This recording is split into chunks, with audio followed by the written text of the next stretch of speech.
Okay, good evening. Nick Inman here from VolumeProfileTrader.com on Sunday evening, April 15th, and going into the S&P 500. Friday was a complete rejection of Thursday's rally and Wednesday's bottoming of the market. So, short term, what we've seen, and I'm talking short term as in the last month or so, uh, we saw stabilization or price balance. Price then, if I can get this to stay, okay. So price balanced, it broke down, and then we got our throwback to this basically the breakdown. My original feeling was there was a potential for this to rally back up to uh, at least to push up towards 1400. Maybe not get there, but push up to it. Instead, the S&P got as high as 1388.50. And where was 1388.50? You can see it was at the bottom of this high volume area.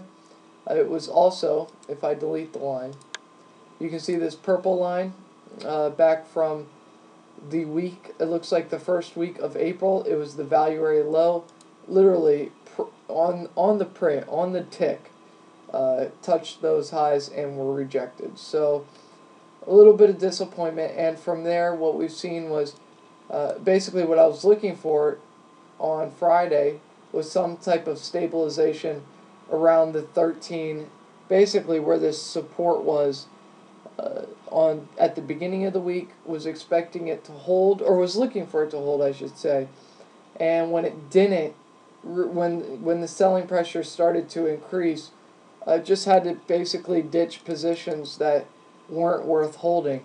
And that's just kind of how it goes sometimes.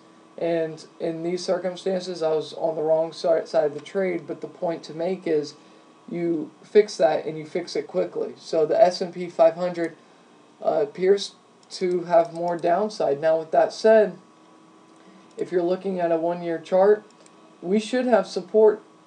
Really, it will be easier to explain this way. I'm going to bring it down to a 90-day chart.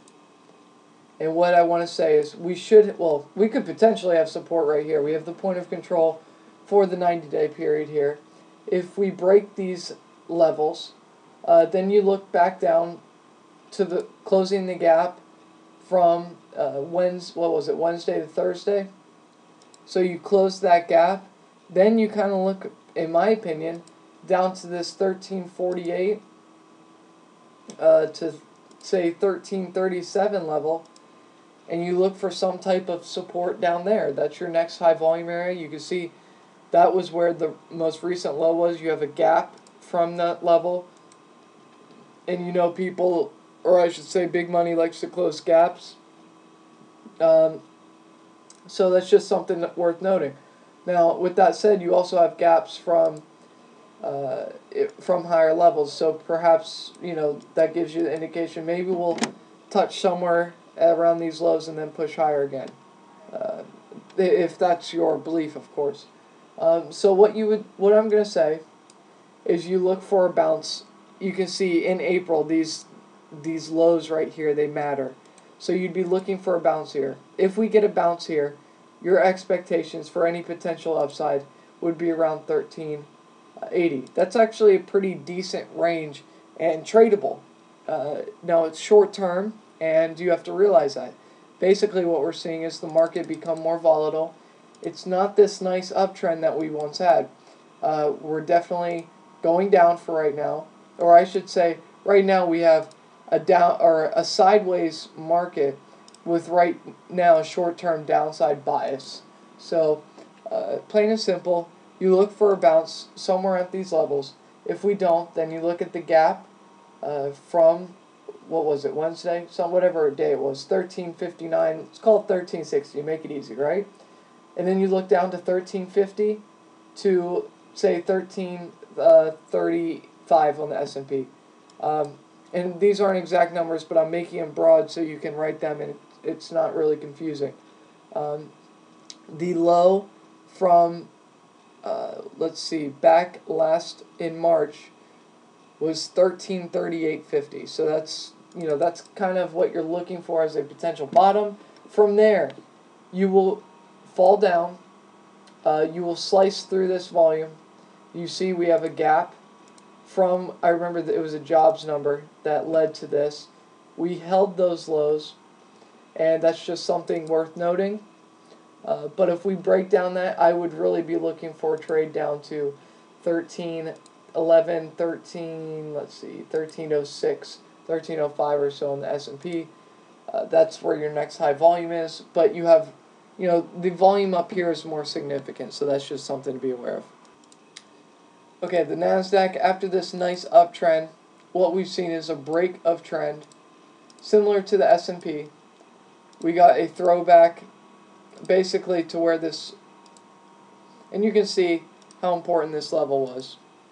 What we had resistance for a couple of days, broke through, came back, we had support, 2 days up, and then we kind of pierced through it, tried to hold it, and just kind of fell through. Came back to test it, and failed. And now we're looking for more downside, and you can see there's really no volume here. So we're really on the cusp of, breaking down. You can see once this volume, or once we get through this, let's see, let me get I'm going to bring up the exact level. Once we break, say, 12 or 2680, let's call it 2680, 2685 on the NASDAQ futures, we should immediately trade down to 2645. That is the point of control for March. We have no volume from there down, so it should have no problem getting down there. And then from there, you basically have a high volume area from, let's call it 2650 down to 2575. That would be your potential target area. With an emphasis on this 2645 level, let's call it, and then at 2585 or so. Those are the levels I would really watch out for. Okay, XLF. I think you keep your eye on this. Look at this 15 level to 1460 or so on the XLF as potential support. It's pretty big volume, so it matters. When you're looking on it more intraday, you're looking more around 1470 or so as far as an exact level. You can see we're not really there yet, and there could be some more downside. But once we get to those levels, that's where you look for a tradable bounce back up towards the 15, let's call it 1550 level. So you'd be looking for nearly $1 bounce on the XLF. Just be prepared. Put some price alerts. Say, put a price alert sub 15, so say 1498 on the XLF. What that will do that'll give you an indicator saying, hey, the XLF is back where basically it closed on Tuesday, and we moved higher from those levels, and those are levels I want to be aware of. And then it keeps you on your radar, and then you can put another one at say 1485, and at 1485, then the lights come on. Hey, there could be a trading opportunity here on the XLF, looking to buy financials for a short-term trade. XLE, I just want to say I still think this 66 level or so is the level to watch out for. Just kind of saying. So I still think there could be a little more downside. Industrials kind of looks like it's failing off this point of control, although the price action was within Friday's price action was within Thursday's, so that's not really that big of a deal. Just kind of going to ignore it, but I would say that the bias is still to the downside. XME got beat up. You can see point of control for the year kind of failing off that. These are things that you should be aware of. We still have lower highs, so just be careful is the point. XLK kind of looks like the NASDAQ 100, so I wouldn't worry too much about that. Consumer discretionary really held up the best on Friday. And what you're seeing though is, look at the volume, how heavy it is around this 44.70 level, and look at what we failed against, or so far can't get above and hold above on the XLY, the consumer discretionary ETF. This stuff matters, and if you're overweight consumer discretionary, which just from looking at the chart, looks like the right trade, this may be the last to go. Kind of like XLK starting to break down. Something worth noting, and that's all I really want to say. So just going to go through some positions. Apple starting to struggle. I sent out a note on Friday saying 600 is your price level you want to look at. We're close, and that's where you want to look to be a buyer. Realize earnings come out sometime, I think it's the beginning of next week, something like that. So it would be a short-term trade, and that's all you'd be looking for. But say, once it gets down to 600, you'd be looking at, say, the 600 by 615 call spread, expiring 1 week, or maybe the 605 by 615. Something like that, give you a little leverage to the upside. But I do think that this has, 600. Put a price alert at 602. Therefore, when it gets down to 600, bam, you're looking for a bounce. When you see the bounce, you go with it, and you define your risk. If it breaks below that 600 and say gets, you got to give it a little room. 600 can't be the solid number, but say anywhere below 597 or so, you really have to look to take that position off. It didn't work. Maybe it works in a couple hours. It gets back above, and you try again. But you don't want to overexpose yourself and let that position turn sour. American Express, I did trim some of this, even though I want to say the day before I still said I feel like it goes higher.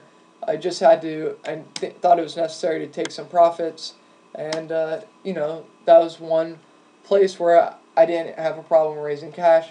Celgene, still own a small position, not a big deal. Las Vegas Stands did pretty good on Friday, held its own, continued to own a position there. Agrium, same thing, down, definitely down, but still holding its own. Hasn't broken out of its range that we've really seen. And if I zoom out even more, you can see, it's kind of what looks to be, what you had was downside resistance in 2011. We break that, and that general level should become support now, but you don't necessarily, if you're buying here, somewhere at these lows, you don't want to necessarily see it come all the way down to $80. If you still believe in it, then just scale out of some, keep a position, so when it comes down to $80, you're not holding a trade that's gone, way too far against you for no reason. Rather, you're holding a trade that is, really you're holding a placeholder position that's down a little bit, and, you lost some money on it, but once you add to the position, you find yourself with a cost basis around 81, 82, and then it's not that big of a deal. Just out of frustration, I'm showing Terra Nitrogen. I remember when we were buying this at 161. I remember I sold, I don't remember the exact price, but I know it was around 200, and now it's at 300. Talk about kicking yourself. That's very frustrating. But if you are still long this trade from when I recommended it, back when this squeeze was going on, all I have to say is bravo. That's awesome work, awesome trade. You have an 82% winner on your hands. So that's something to be proud of. I would definitely be looking to take some profits just to ring the register. But, I can't say enough other than easily best trade of 2012. And as far as, other than maybe Apple, I don't know percentage-wise, but I'm just looking at the chart.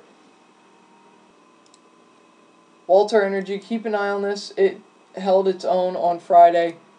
You can look to get involved in this name if you choose to do so. The only thing I would say is it is at the top end of the range, something to be aware of.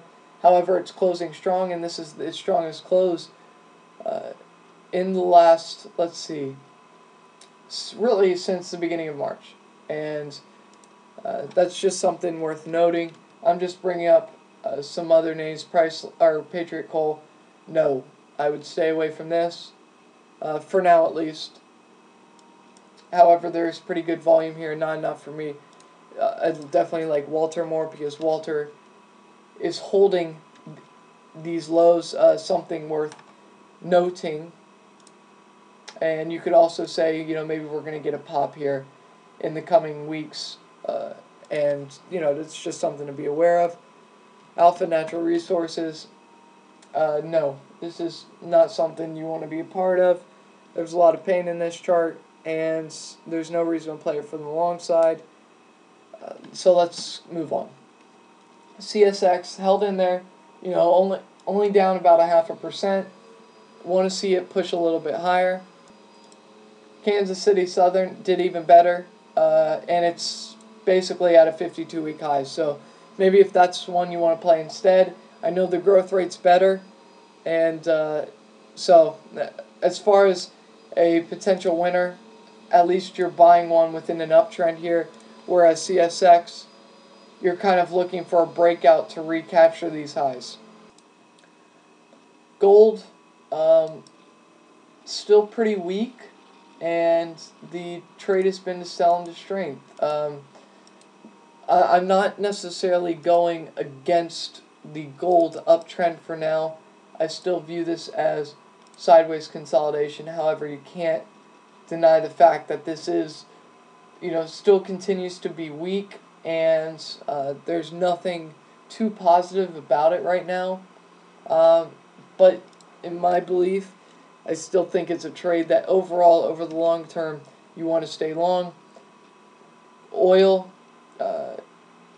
close to a potential buying opportunity, right around $100. We're close. We're just slowly drifting lower. It seems like one of those trades or one of those situations where, it's just a slow drift lower, and then you're going to get a nice pop to the upside. That's just how I feel. And Medifast, this name continues to work. What we've been seeing, though, recently, an uptrend or a breakout, but the volume's getting lighter. That's not really what you want to see. You want to see the opposite, the volume getting stronger. So watch that. Just something to note.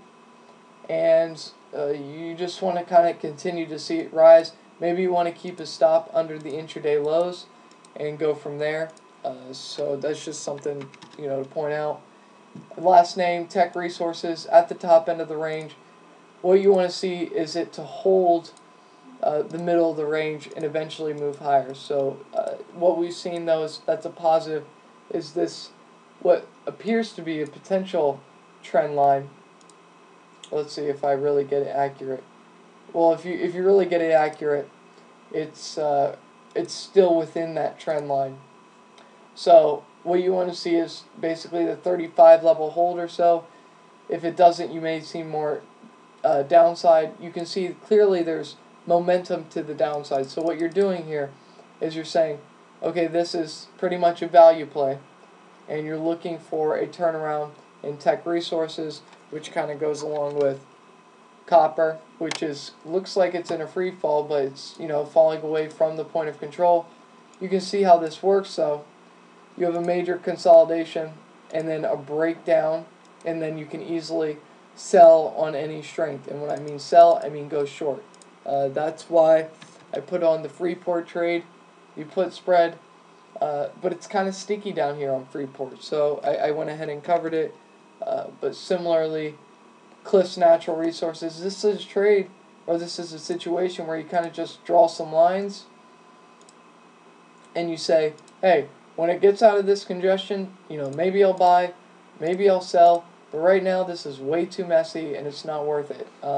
You have earnings coming out let's see, on the 25th.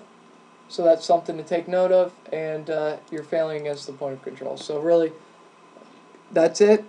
Not much else to talk about. Just be careful in the market.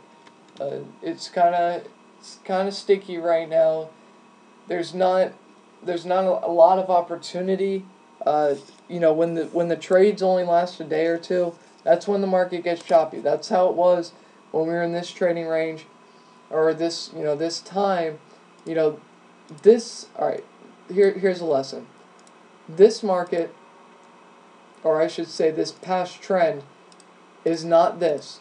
If you only trade this market well, you're not going to trade this well. You're going to lose money. You're going to give back your gains. And the reason why is because this current market was not, or is not, this market, or is not a trending market, is what I'm trying to say.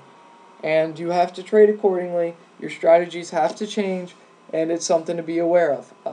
So if you're not good at that, then I recommend paper trading, doing something else, because you're just going to lose money and it's going to be a tough time. So you really need to be patient. Your time frame has to change, and that's kind of how it goes. You have to adjust to the market. So take care. Have a good night. Talk to you tomorrow.